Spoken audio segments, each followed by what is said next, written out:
안녕하세요. 뉴스반장입니다. 작금에 벌어지고 있는 윤석열 정부와 국힘당의 프레임 전환 능력이 대단합니다.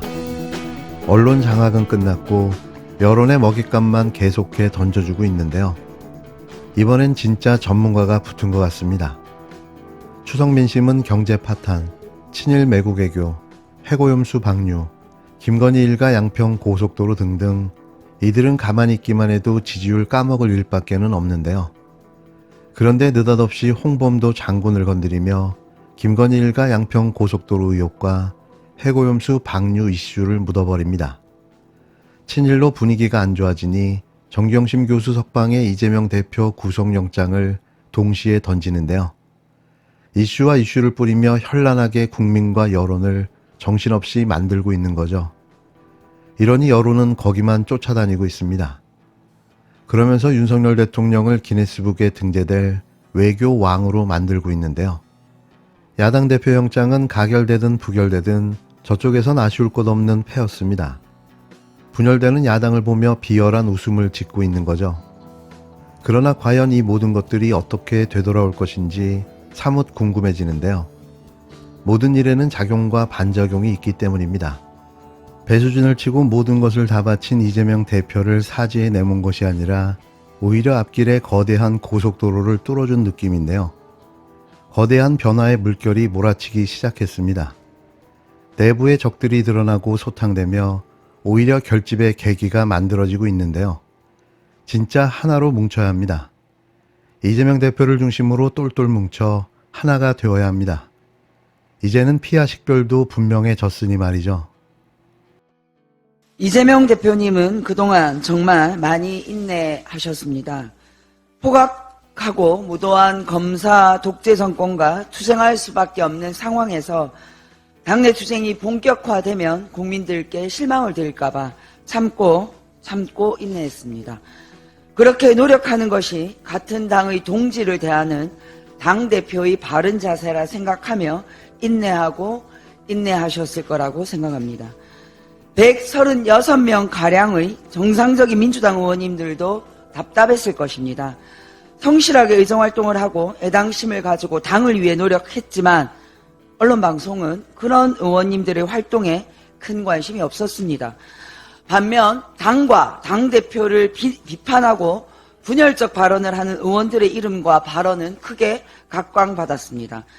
그동안 실력으로 평가받아 언론, 방송에서 주목받은 적이 없던 의원들이 윤석열 정권 하에서 당과 당대표를 비난하면 대서특필되었습니다. 신나서 떠드는 것을 멈추지 않았습니다. 일제 식민지 시절에 동포를 탄압한 친일파들이 권력의 사랑을 받았듯이 윤석열 검사 독재 시절에는 자기 당과 동지를 모욕하고 공격하는 분들이 언론 방송 특수를 누리고 있습니다. 30명가량의 의원들이 15명가량의 민주당 의원들께서 그동안 인내하고 참은 것을 헤아리기는커녕 민주당에 폭탄을 던졌습니다. 30명의 소수가 136명 다수의 뜻을 꺾을 수 있었던 것은 30명의 소수가 윤석열 검사 독재와 정치적으로 손을 잡았기 때문입니다. 그래서 배신자, 독재 부역자들이 암적 존재인 것입니다. 의총과 중앙위원 결의대회에서 윤석열 정치검찰의 야당 탄압, 정적 제거용 체포동의안을 부결시킬 것을 결의했지만 그들에게 당의 결의와 동지들과의 약속은 하나도 중요하지 않았습니다. 말로는 당을 위하여 라고 외치지만 그 포장지를 벗기면 자기 입속 챙기기만 가득 차 있습니다. 민주당 의총과 민주당 중앙위원 결의대회에서 결의한 것과 정반대로 투표한 것은 해당 행위입니다. 자신이 해당 행위를 한 것을 공개하고 큰 소리를 친 내부의 적부터 조치해야 할 것입니다. 당의 주인인 당원 동지 여러분, 염치 없지만 부탁드립니다. 함께 당을 혁신하고 함께 윤석열 검사 독재와 싸워서 기필코 이기자고 말씀드립니다. 흔들리지 않고 피는 꽃이 어디 있겠습니까? 흔들리지만 흔들림 없이 국민과 당원만을 바라보며 앞으로 가겠습니다. 더불어민주당 당원 동지 여러분, 죄송합니다. 이재명 더불어민주당 대표가 24일째 이어온 단식을 중단한다고 선언했습니다. 체포동의안이 국회에서 가결되고 이틀 만인데요. 그동안 단식을 중단해달라는 요청이 계속되고 있었는데 단식을 계속하겠다는 이 대표 의지가 워낙 강했습니다. 23일 민주당 강선우 대변인은 의료진의 강력한 권고로 단식을 중단한다고 밝혔는데요. 또 당무위의 단식 중단 요구와 각계의 중단 요청도 고려했다고 강 대변인은 설명했습니다. 이렇게라도 단식이 중단되게 되어 다행이라고 생각되는데요. 이제는 빨리 건강 회복에 집중해야 할 겁니다. 그래야 다시 저 무도한 윤석열 독재 검찰과 맞서 싸울 수 있는 거죠.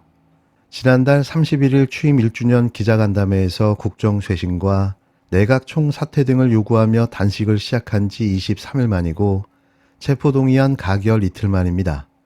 이 대표는 당분간 녹색병원에 머물며 회복치료를 받을 계획인데요. 이에 대해 이례적으로 국힘당에서는 이 대표의 단식 중단을 환영하고 건강 회복을 기원한다는 입장을 내놨습니다. 다만 이 대표와 민주당이 그동안 국회 기능을 멈춰 세우고 국무총리 해임 건의 등 국정 혼란을 불러왔다며 이 대표의 반성과 대국민 사과를 요구했는데요. 왜 이러는가 했더니 역시나였습니다. 바로 이틀 뒤에는 이 대표 영장실질심사가 예정되어 있는데요. 여기에 이 대표가 직접 출석하겠다는 의지도 드러내 보였습니다. 민주당은 이 대표가 진료진과 협의해 일시적인 외부 일정을 소화할 것이라고 밝혔는데요. 이 대표의 영장실질심사는 이틀 뒤, 그러니까 26일 오전 10시로 예정되어 있습니다. 또 한 번의 운명의 날이 이재명 대표를 기다리고 있는 거죠. 앞서 이 대표가 건강을 이유로 심사 연기를 신청할 수 있다는 전망이 나오기도 했는데요. 일단 이 대표는 직접 출석하겠다는 의지가 강하다고 측근은 전했습니다. 다만 출석 직전까지 건강 상태를 봐가며 의료진과 협의해 당일 출석할지, 출석한다면 어떤 방식으로 나갈지 정하게 될 것으로 보이는데요. 중요한 건 꺾이지 않는 마음, 중꺾마인데요.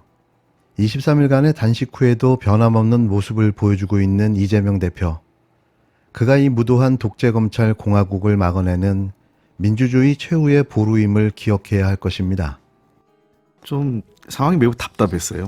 뭔가 책임지겠다. 당이 지금 굉장히 중대한 위기에 처해 있는데 책임 있는 사람들은 자신의 책임을 지겠다고 나서는 사람도 없고 전부 다 책임 떠넘기기 하고 상대방을 비난하고 공격하는 데만 집중하니까. 박광호 원내대표는 사의를 표명을 했잖아요. 그러니까 한참 동안 사의 표명이 이루어지지 않았죠. 저는 현장에서 그렇게 이해됐습니다. 왜냐하면 그래요? 본인이 그 자리에 연연하지 않겠고 모든 책임을 지겠다 처음 이제 그런 말씀을 하셨어요. 네. 한 처음 회의 시작하고 한 30분 정도. 그러니까 입장을 얘기하라고 자꾸 이제 의원들이 뭐냐 입장을 얘기하라 하니까 이제 뭐 하나 성명서 하나 읽으면서 그런 말씀을 하셨어요. 자리에 연연하지 않고 모든 책임을 죄송하다. 그래서 이게 뭐지? 이랬어요. 주변 사람들이. 그러니까 물러나겠다는 건 아니냐. 근데 그게 아닌 거예요. 그리고 실제로 그 당시 최고위원회 배석했던 다른 당직자들 통해서 그 사의 표명은 아니다. 물러날 생각이 없다. 이런 얘기들이 흘러나왔고요. 오호. 그래서 그 논의가 한참 동안 진행이 되면서 좀 더 강도가 높아졌죠. 그러면 의총에서 신임 절차에 대한 재신임 절차에 대한 절차적 과정을 밟아야 되는 거 아니냐 얘기까지 나왔어요.